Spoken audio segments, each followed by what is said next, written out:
मित्रहो, इतरांचे पक्ष फोडण्यासाठी दुसऱ्या पक्षांचे नेते महायुतीत आणण्यासाठी सरकारी आणि स्वायत्त यंत्रणांचाही गैरवापर केला जातो असे आरोप आजवर अनेकदा होत आहेत.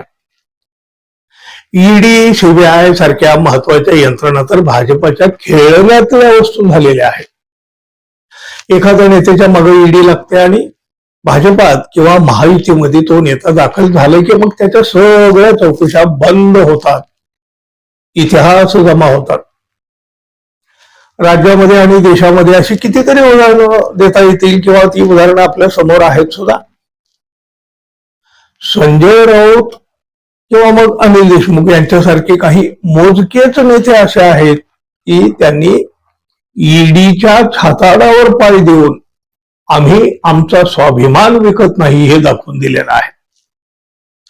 एकनाथ शिंदे यांच्या गटात सहभागी झालेल्या अनेक नेत्यांच्या मागे ही ईडी लागलेली होती. गुवाहाटीला जाऊन आल्यापासून या ईडीच्या चौकशा इतिहास जमा झाल्या. आता पुन्हा 6 खासदार फोडले. फुटलेल्या खासदारांनी जी ही काही कारणे जी सांगितली ना ती सगळीच्या सगळी खोटी आहेत हे तर उघड झालेलंच आहे.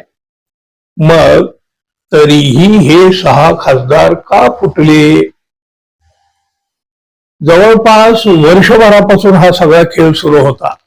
मग तरीही अडचणी का बरं येत होत्या? का लागलं 1 वर्ष? एकनाथ शिंदे यांनी 5 खासदार फोडले, पण 6वा खासदार मात्र फुटत नव्हता. फुटणाऱ्या खासदारांची संख्या तर 6 होणं आवश्यक होतं.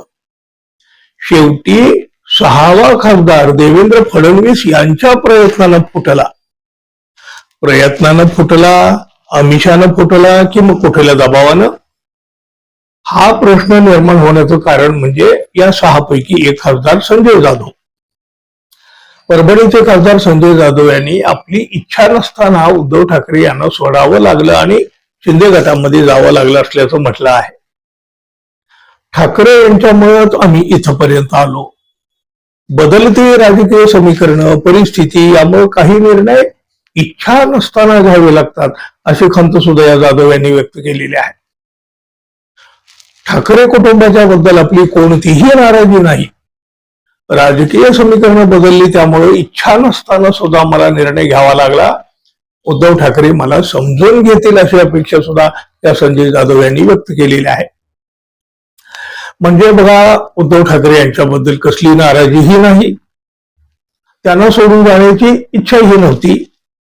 मग तरी सुद्धा एवढा मोठा निर्णय त्यांना का घ्यावा लागला? मनाविरुद्ध निर्णय घेणाऱ्यामध्ये ते एकटेच आहेत की बाकीच्याही खासदारांची अशीच घुसमट झालेली आहे? 6 खासदार फोडले, आता 14 आमदारांनाही फोडण्याची चर्चा सुरू झालेल्या आहेत.